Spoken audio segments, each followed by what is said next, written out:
কেমন আছো তোমরা সবাই? আশা করি আমার বাচ্চারা সবাই ভালো আছে, সুস্থ আছে। আর বাসায় কি পড়েছিলে? কোনো সমস্যা মনে হয়েছে? একটু সমস্যা হওয়ার কথা। আমি যে কালকে সূত্রটা বলেছিলাম সেই সূত্রতে প্রথম ধাপটুকু তোমাদের বোঝার কোনো সমস্যা নেই, বাট দ্বিতীয় ধাপ যেই বস্তুটা চলমান আছে সে সবসময় চলতেই থাকবে, এই ব্যাপারটা নিয়ে একটু কনফিউশন থাকতে পারে। যদি সবাই রিডিং পড়ে থাকো তাহলে সূত্রের নিচে যে ব্যাখ্যাটুকু আছে সেই ব্যাখ্যাতে খুব সুন্দরভাবে বোঝানোর কথা। তারপরেও যদি তোমরা পড়ে থাকো তারপরেও বোঝাবো, যদি না পড়ে থাকো তাও এখন আমি বুঝিয়ে দিচ্ছি। সূত্রটা একবার লিখি এই সূত্রটা ক্লিয়ার করে আবার বুঝিয়ে দিচ্ছি। প্রথম সূত্র,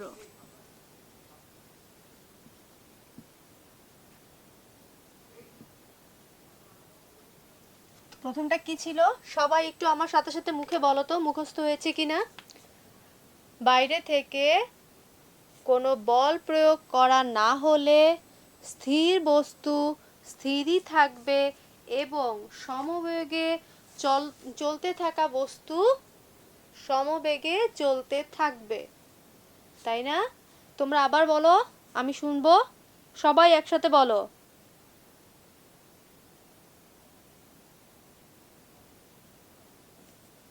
সমবেগে চলতে থাকবে। গুড। আচ্ছা, তাইলে এখন আমি সূত্রটা লিখে ফেলি। বাইরে থেকে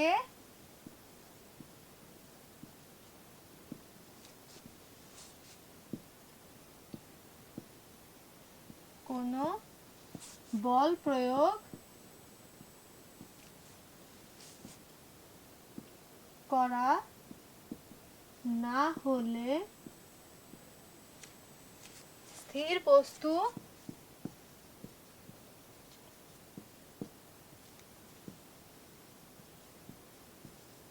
স্থিরই থাকবে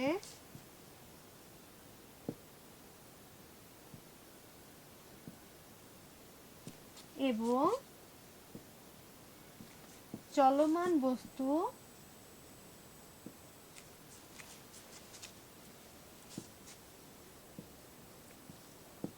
সমবেগে চলতে থাকবে।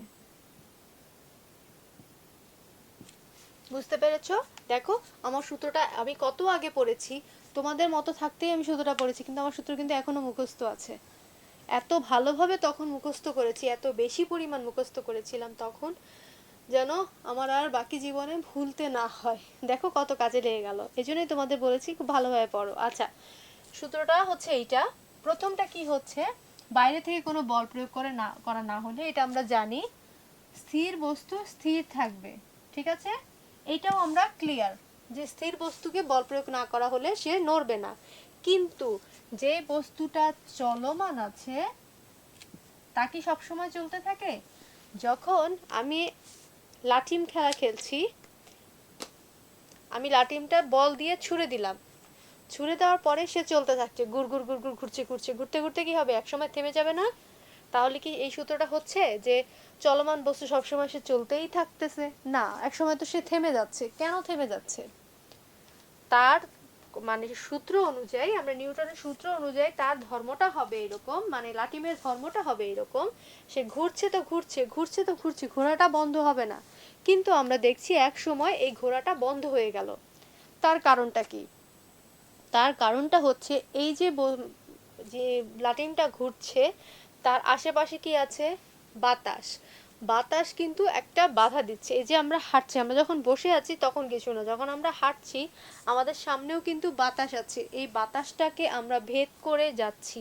মানে আমরা মানে অজ্ঞাতবশত জ্ঞানতবশত আমরা ইচ্ছা করে না হলেও আমাদের ভেতরকার থেকে যে শক্তিটা আসছে সেই শক্তি থেকে আমরা বাতাসটাকে সরিয়ে সামনে আগাচ্ছি।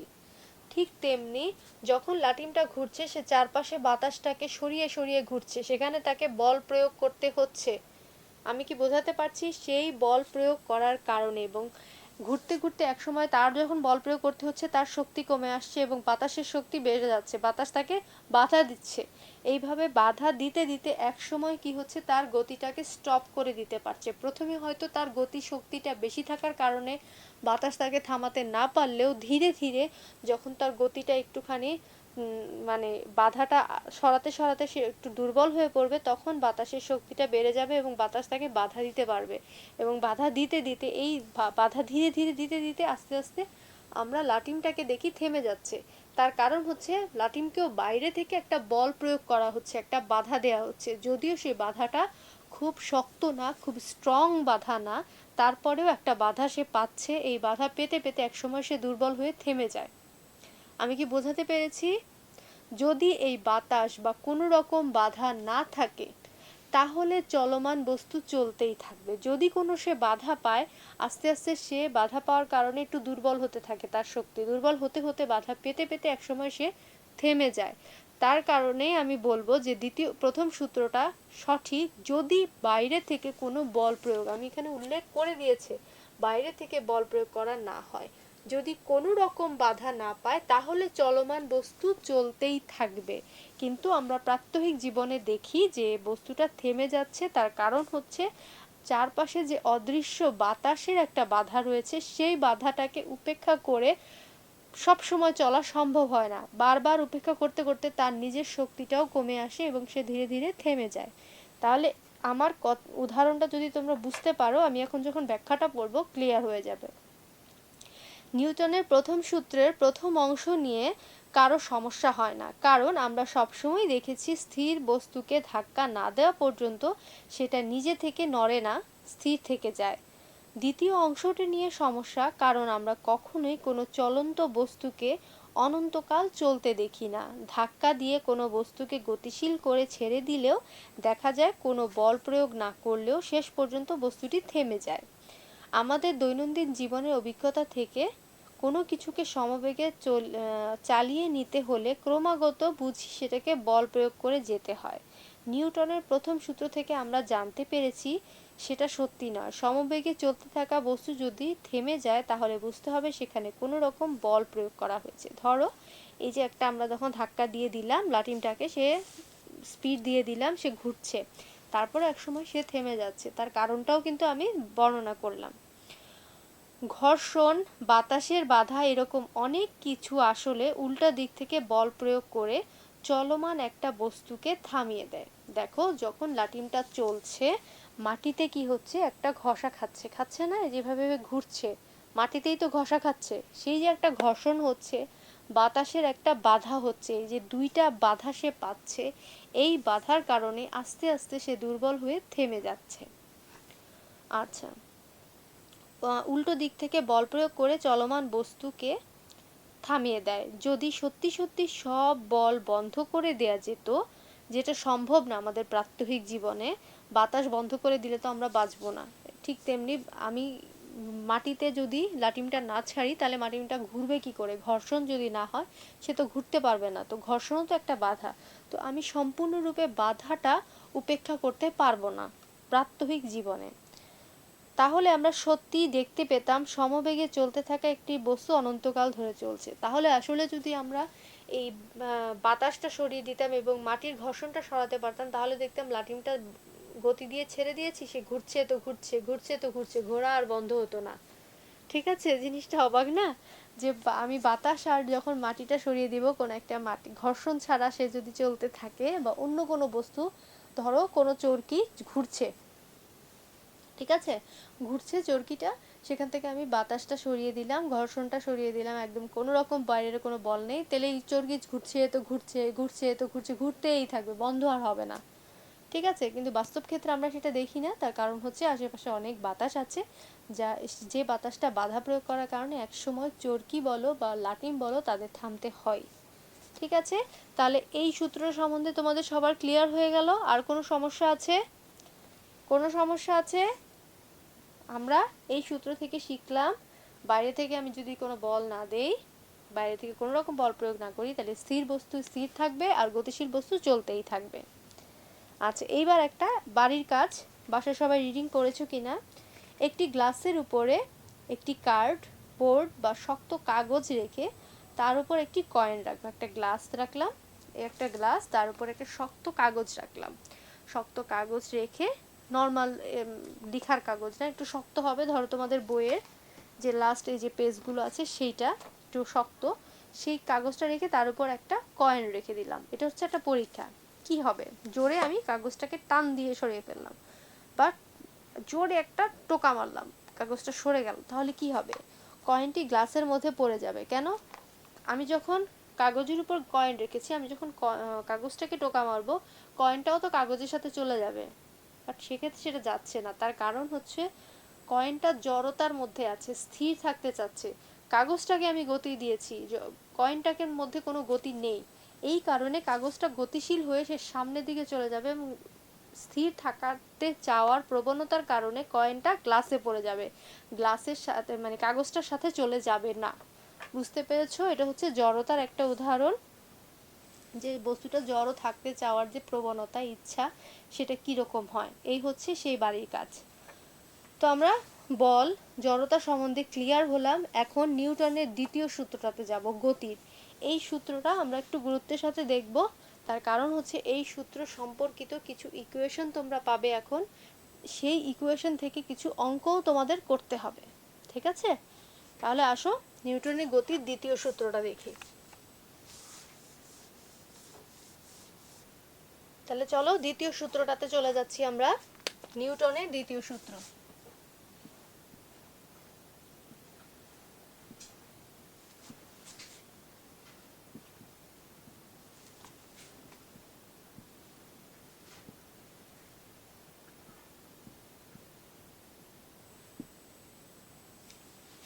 আচ্ছা, একটু আগে পড়ে নেই, তারপর সূত্রতে যাই। বইয়ের দিকে তাকাই সবাই, 216 পৃষ্ঠা। আমরা নিউটনের প্রথম সূত্র থেকে জেনেছি যে বস্তুর গতির অবস্থার পরিবর্তন করতে হলে, স্থির বস্তুকে গতিশীল করতে হলে বা গতিশীল বস্তুকে গতির পরিবর্তন করতে হলে বল প্রয়োগ করতে হবে। বস্তুর জড়তা থাকার কারণে এ বল প্রয়োগ করতে হয়। তাও আমরা জানি যে বস্তুর জড়তা যত বেশি, তার অবস্থা পরিবর্তনের জন্য তত বেশি বল দিতে হবে। দেখো, একটা বস্তু স্থির আছে, আমি এই ডাস্টারটা সরাতে যতটা বল প্রয়োগ করব, এই টেবিলটা সরাতে তার চেয়ে বেশি বল প্রয়োগ করতে হবে না আমাকে? তার মানে তার জড়তা ডাস্টারের চেয়ে তার টেবিলের জড়তা বেশি। আচ্ছা,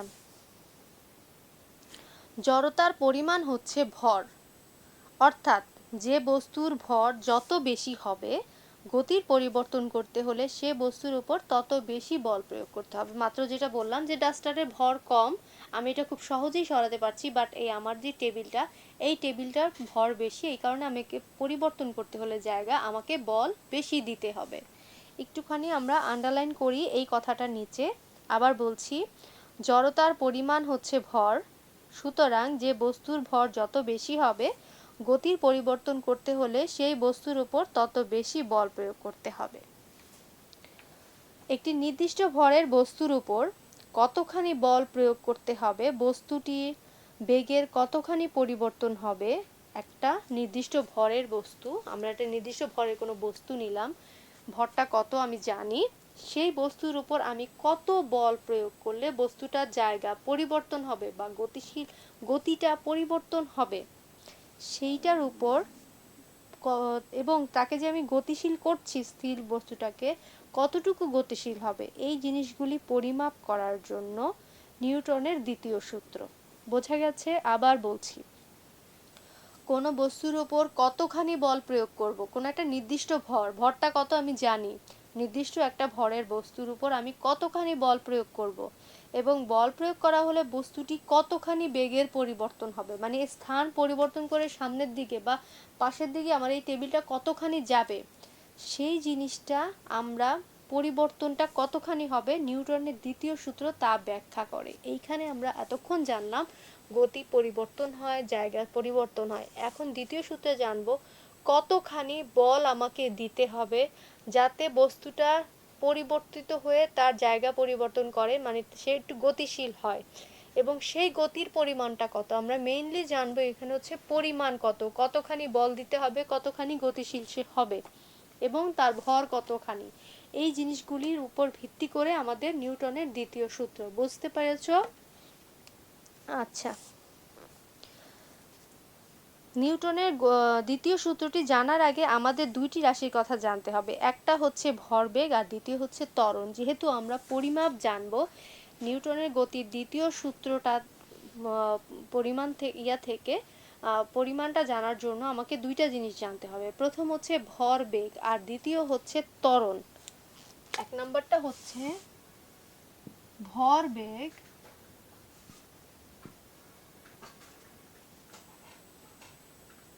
দ্বিতীয়টা হচ্ছে ত্বরণ। ভরবেগ হলো ভর প্লাস বেগ, প্লাস না দিয়ে আমি এখানে প্লাস চিহ্ন দিলে অন্য একটা কিছু হয়, ভর আর বেগ, এই দুইটা মিলে হবে ভরবেগ। কোনো বস্তুর ভর কতটুকু আর সে তার বেগ কতখানি, সেই দুইটা মিলে হবে ভরবেগ। বোঝা গেছে? আচ্ছা,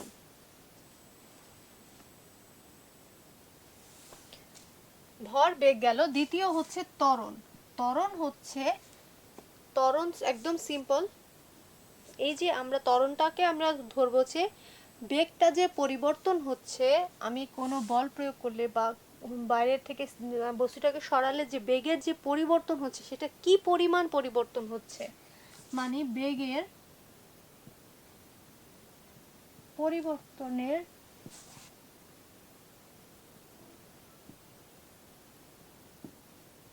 হার, মানে কতখানি সে তার যে বেগটা কতখানি পরিবর্তন হচ্ছে, তার পরিমাণটা কত হারে পরিবর্তিত হচ্ছে। প্রত্যেকটা কথা খুব ভালোভাবে শোনো, নালে বুঝতে পারবে না।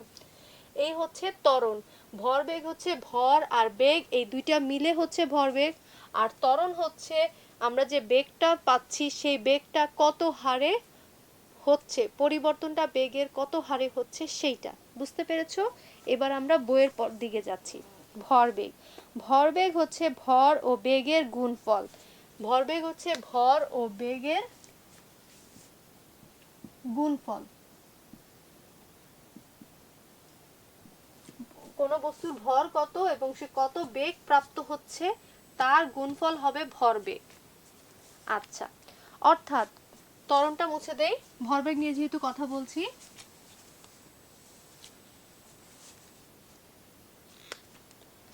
তাহলে ভর আর বেগের গুণফল যদি ভরবেগ হয়, তাহলে কোনো বস্তুর ভর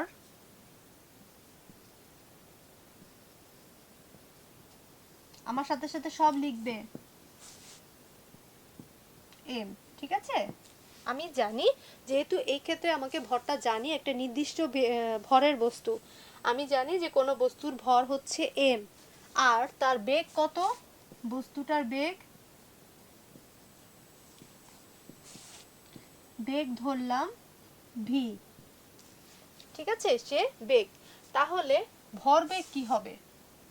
সুতরাং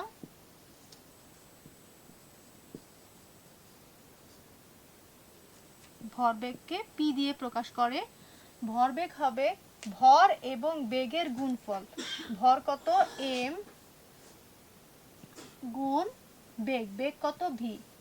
তাহলে আমরা এটা লিখতে পারি P is equal to M V. পাশাপাশি লিখাই মানে হচ্ছে তারা গুণ হিসাবে আছে। এই সংখ্যাগুলি যখন পাশাপাশি এভাবে থাকবে, বসবে, তার মানে তারা গুণ হিসাবে আছে। তাহলে ভরবেগ মানে হচ্ছে, ভরবেগের সংকেত হচ্ছে পি আর ভরবেগ ইকুয়ালটা হবে এম ভি। ঠিক আছে? ভর এবং বেগের গুণফল হচ্ছে ভরবেগ। এই হচ্ছে ভরবেগ। যদি ভরের পরিবর্তন না হয়, তাহলে ভরবেগের পরিবর্তন হবে। আমরা জানি নির্দিষ্ট ভরের বস্তু, তার মানে হচ্ছে ভরটা পরিবর্তিত হচ্ছে না। বুঝতে পেরেছো? আচ্ছা, ভরবেগের পরিবর্তন হবে কি বেগের পরিবর্তনের সাথে ভরের গুণফল। আমি জানি, প্রথমেই আমি বলে নিয়েছি যে একটা নির্দিষ্ট ভরের বস্তু, তার মানে এই বস্তুটা পরিবর্তন হবে না। তাহলে পরিবর্তন হবে কে? বেগ। ভরটা যেহেতু আমরা একটা নির্দিষ্ট বস্তু নিয়েছি, তার একবার ভর করলাম, তাকে যদি সরিয়ে অন্য স্থানে রাখি বা তাকে মধ্যে বেগ দেওয়া হয়, তার কিন্তু ভরের পরিবর্তন হবে না, তার বেগের পরিবর্তন হবে। তাহলে আমরা ধরতে পারি যে কোনো বস্তুর বেগ যখন পরিবর্তন হচ্ছে তখন এর আদি বেগ মানে প্রথমে বেগ যেটা ছিল আদি বেগ ইউ, প্রথমের বেগ এটা, এবং যখন আমি তাকে বল প্রয়োগ করলাম, গতি করলাম, তখন তার শেষ বেগ হবে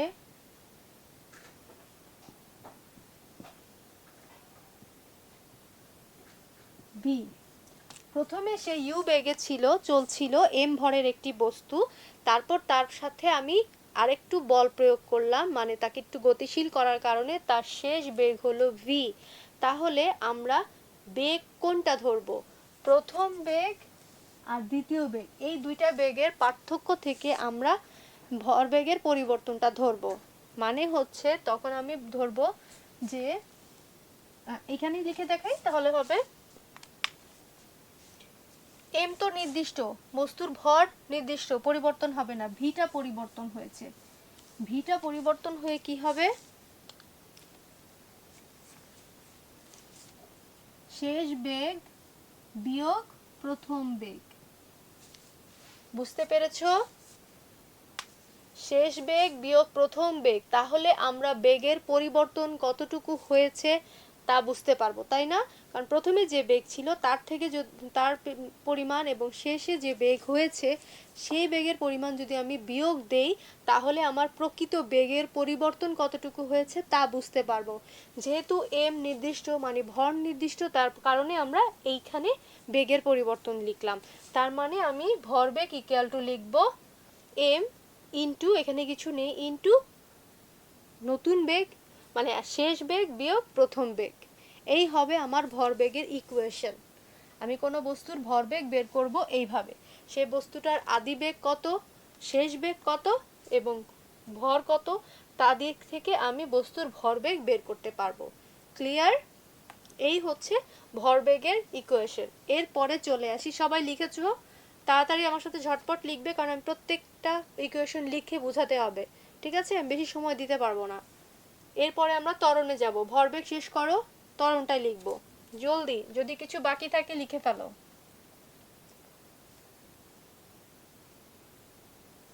আচ্ছা, এবার আমি ত্বরণে চলে যাচ্ছি। ভরবেগ বুঝতে থাকলে ত্বরণটা তার সাথে। ত্বরণ আমি প্রথমেই বলেছিলাম, তোমাদের মনে আছে কি না, যে বেগের পরিবর্তনের হার। ত্বরণ হলো বেগের, এই যে বেগটা পরিবর্তিত হচ্ছে সেই পরিবর্তনের হার। আবার লিখছি, ত্বরণ হলো বেগের পরিবর্তনের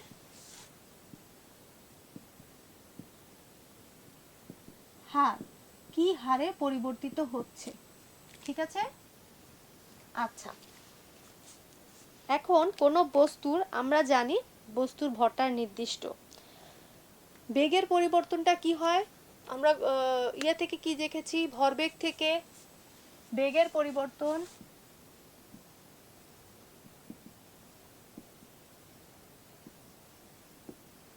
শেষ বেগ বিয়োগ প্রথম বেগ। আমাদের কি এটা মনে আছে?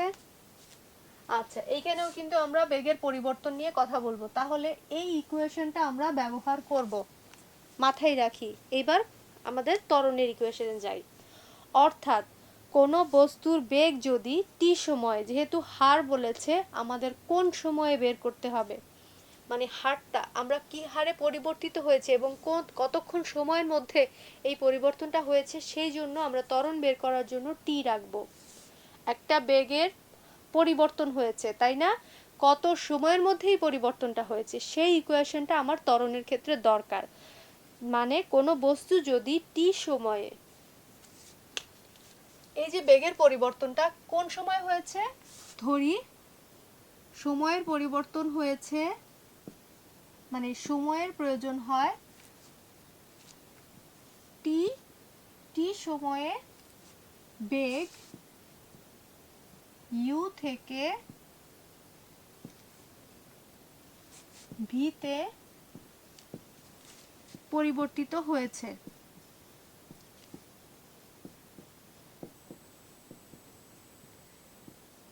বইয়ে এই কথাটা লেখা আছে।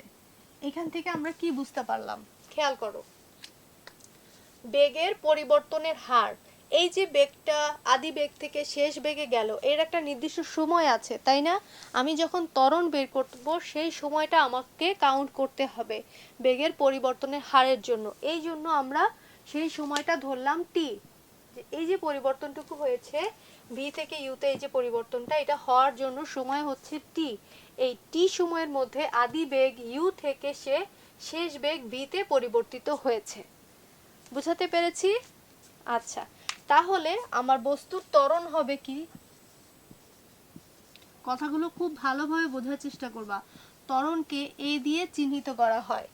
যখন আমরা ইকুয়েশন লিখব ত্বরণকে আমরা এ লিখব। ক্লিয়ার? আচ্ছা, ত্বরণ হবে কি? এই যে বেগের পরিবর্তন হয়েছে,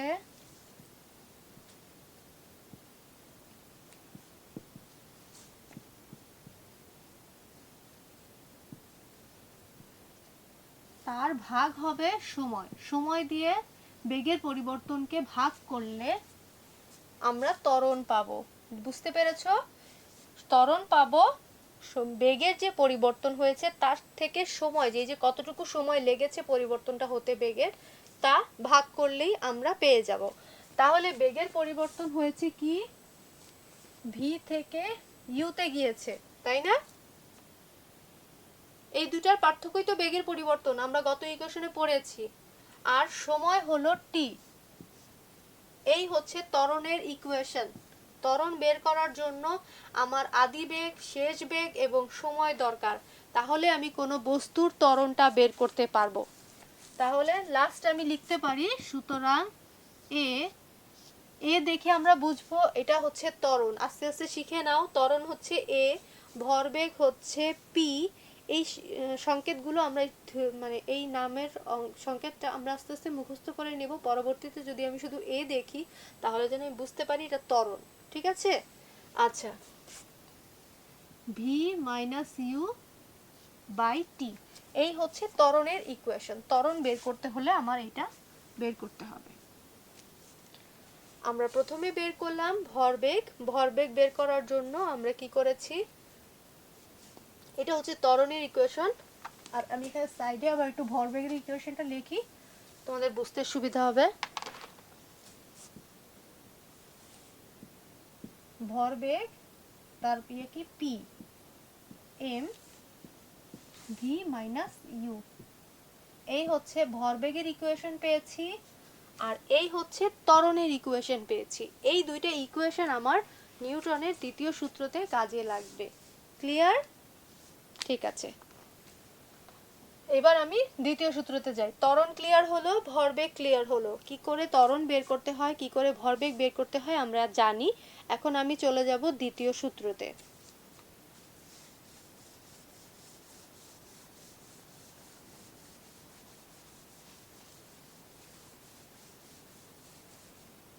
তাহলে আমরা ত্বরণ আর ভরবেগ কিন্তু ক্লিয়ার হয়ে গেলাম। এইবার চলে আসি আমরা নিউটনের দ্বিতীয় সূত্রে। নিউটনের দ্বিতীয় সূত্রটি হলো বস্তুর ভরবেগের পরিবর্তনের হার তার প্রযুক্ত বলের সমানুপাতিক। দেখো, দ্বিতীয় সূত্র হচ্ছে বস্তুর ভরবেগের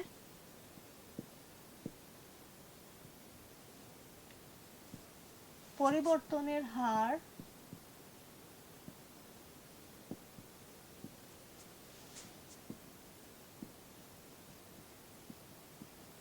এর উপর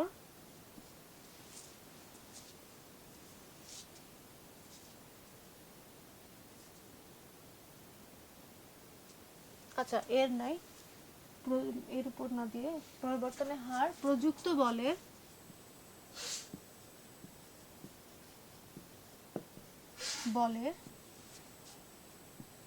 সমানুপাতিক।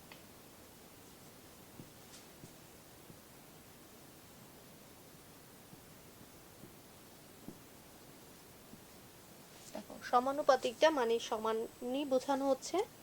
তবে বলকে এমনভাবে সংজ্ঞায়িত করা হয়েছে যে আমরা সমানুপাতিক না বলে সমান বলতে পারি। যেখানে সমানুপাতিক সেটা না বলে সমান বলতে পারি, কারণ বলটাকে আমরা এভাবে সংজ্ঞায়িত করেছি।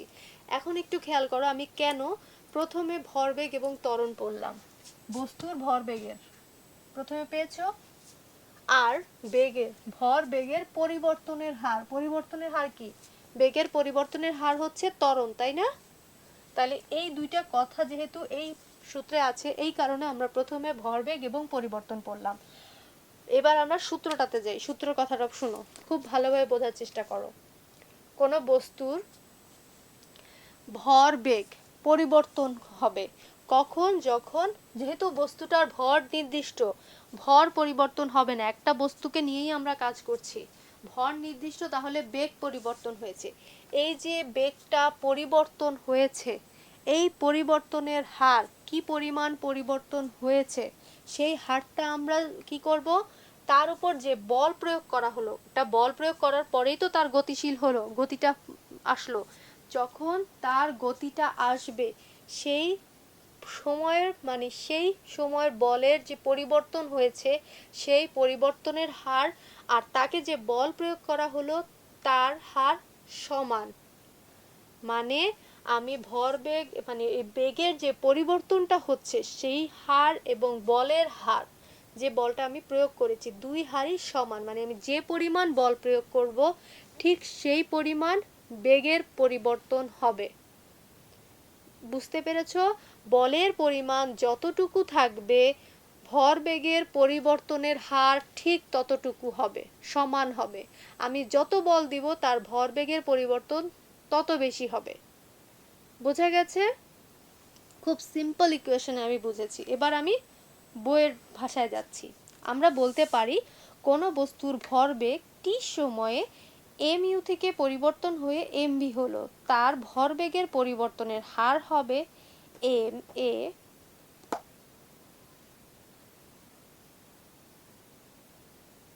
আচ্ছা, এখন তারা ডিরেক্ট ইকুয়েশনে চলে গেছে, আমরা ইকুয়েশনে যাচ্ছি। আমরা জানি বস্তুর ভরবেগ কি, আমি উপরে একবার লিখি তাহলে তোমাদের ক্লিয়ার হবে,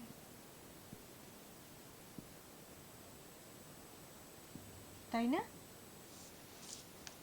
মনে আছে? আচ্ছা, আর পরিবর্তনের হার এ হচ্ছে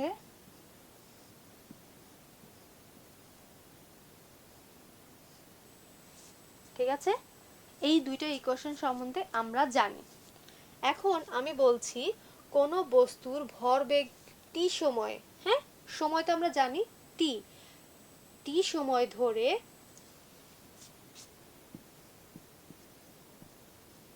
টি সময় নিলাম, টি সময় সে কি করলো, তার প্রথমে ভরবেগ ছিল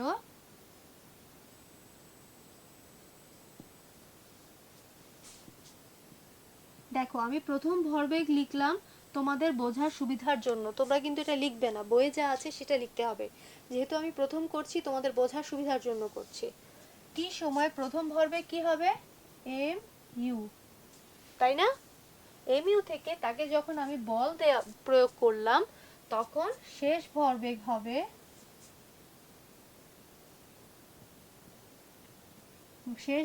হবে কি এম ভি, তাই না? প্রথমে এম ইউ ছিল, তাকে বল প্রয়োগ করায় টি সময় তার ভরবেগ কি পরিবর্তন হলো? এম ভি হলো। তাহলে ভরবেগের পরিবর্তনের হারটা কি হবে? এই যে ভরবেগ এম ইউ থেকে পরিবর্তিত হয়েছে এম ভি হলো, তাহলে ভরবেগের পরিবর্তনের হার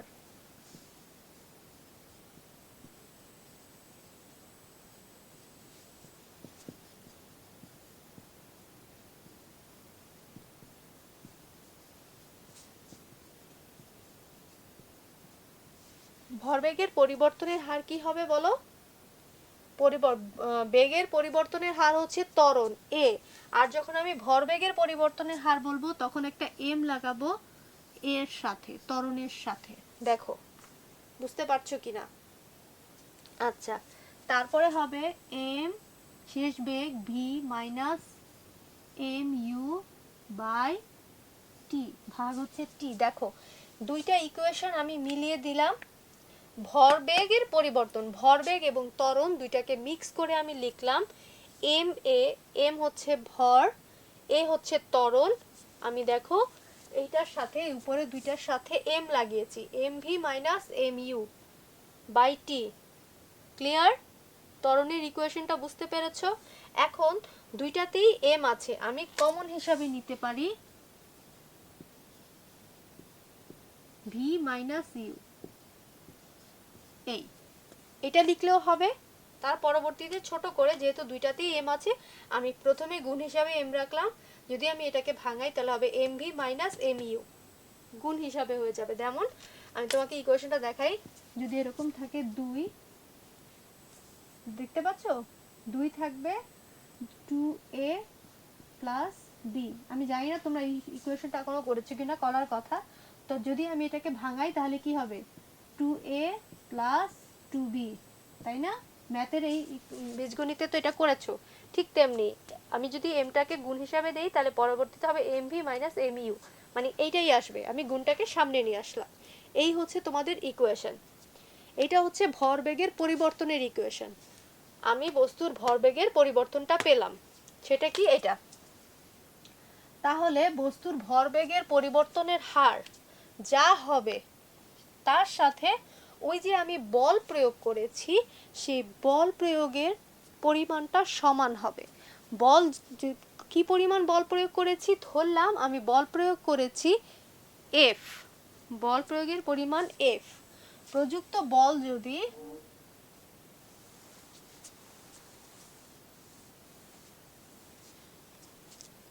প্রযুক্ত বল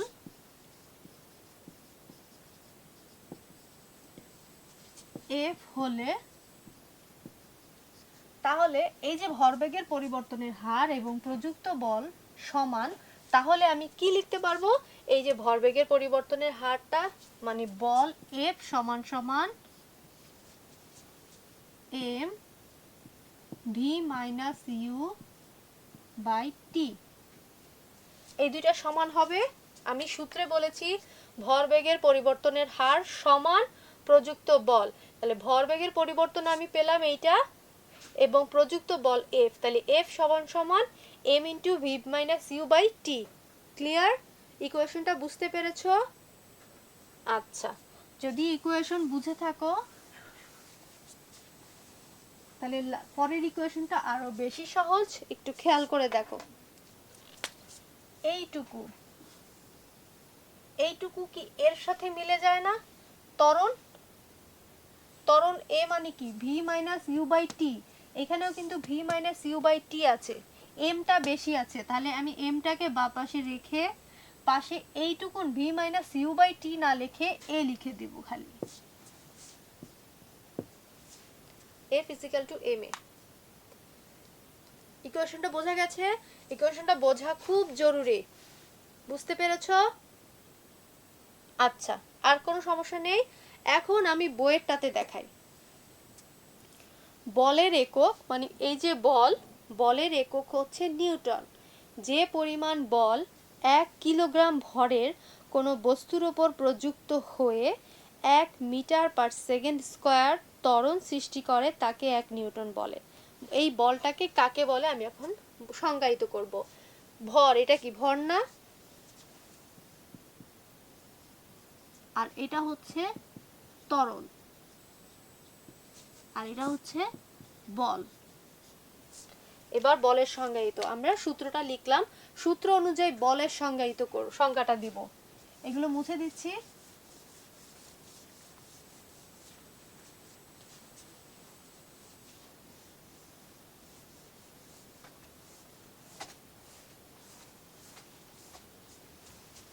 খুব ভালো করে বলের সংজ্ঞাটা দেখো নিউটনের দ্বিতীয় সূত্র থেকে। এফ এম এ, এফ মানে হচ্ছে বল, এম মানে হচ্ছে ভর,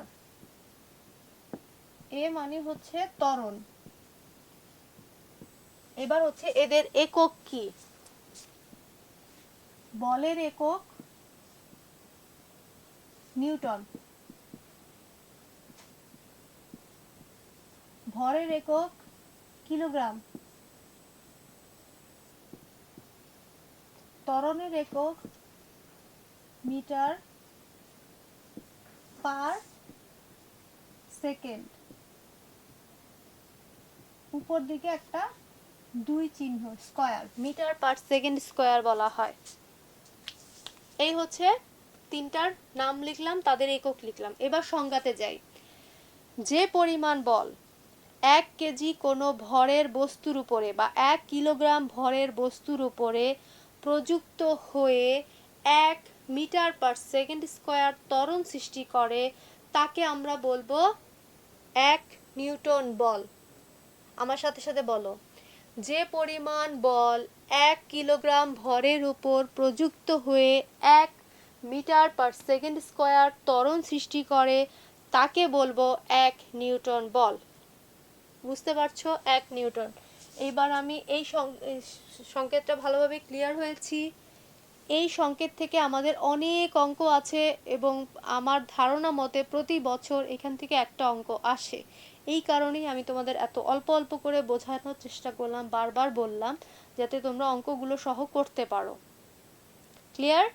আচ্ছা, এখানে একটা উদাহরণ অঙ্ক আছে, আমি উদাহরণ অঙ্কটা করে দিব এবং তোমাদেরকে বাসায় দুটো SW করতে দিব। উদাহরণ অঙ্কটা হচ্ছে, বইয়ের দিকে তাকাও, একটি বস্তুর ভর 20 কেজি। থাকুক এটা, বস্তুটার ভর কত? ভর ইজ ইকুয়াল টু কি? এম, তাই না? আমরা জানি 20 কেজি। আচ্ছা, তারপরে বস্তুর উপর বল প্রযুক্ত হওয়ায় একটি বল প্রযুক্ত, কোন বল বলা হয়নি, বল প্রযুক্ত হওয়ায় এর ত্বরণ হলো 2 মিটার পার সেকেন্ড স্কয়ার। বস্তুর ত্বরণ কি? এ। কত? ত্বরণ হচ্ছে 2 মিটার পার সেকেন্ড, সংক্ষিপ্ত লিখেছে 2 স্কয়ার। এইবার আমরা বলের মান বের করব। তাহলে আমরা জানি কি? আমরা নিউটনের সূত্র থেকে জানি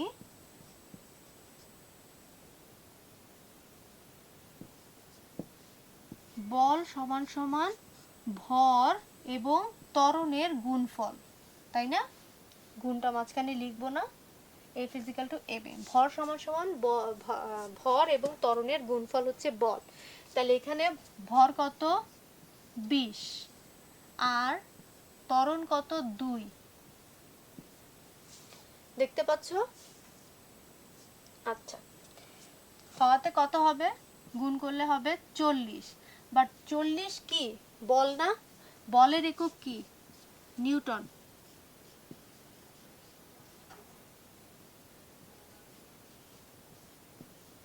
এই হবে উত্তর। দেখো,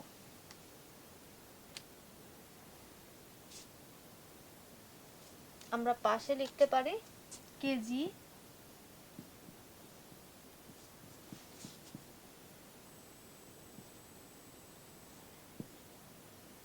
মিটার পার সেকেন্ড স্কয়ার। যেহেতু সংখ্যাটা লিখেছি তাই KG into metre per second square, এবং এটা যখন গুণ হলো বল হয়ে গেল কত? 40 নিউটন। উত্তর হবে 40 নিউটন। ইয়াটা বুঝতে পেরেছো? অঙ্কটা ক্লিয়ার? আচ্ছা, ঠিক আছে। এইবার আমি তোমাদের বাসায় কিছু কাজ দিব। বোর্ডে আর লিখলাম না, মুখে বলছি অঙ্কগুলো, লিখে নাও। 1 নম্বর অঙ্ক, একটি বাস রংপুর থেকে ঢাকা যাচ্ছিল। একটি বাস রংপুর থেকে ঢাকা যাচ্ছিল। যাত্রীসহ বাসটির ভর ছিল 1500 কেজি, 1500 কেজি, এবং বাসটির ত্বরণ ছিল 10 metre per second square. 10 metre per second square. গাড়িটির ক্রিয়াশীল বলের মান নির্ণয় করো। গাড়িটির ক্রিয়াশীল বলের মান নির্ণয় করো। এই হচ্ছে প্রথম অঙ্ক, প্রথম প্রশ্ন। দ্বিতীয় প্রশ্ন, তিতাস 25 কেজি ওজনের, 25 কেজি ভরের, তিতাস 25 কেজি ভরের একটি বস্তু নিক্ষেপ করাতে 2 metre per second square, 2 metre per second square ত্বরণ সৃষ্টি হলো। তিতাস বস্তুটিতে কত বল প্রয়োগ করেছিল?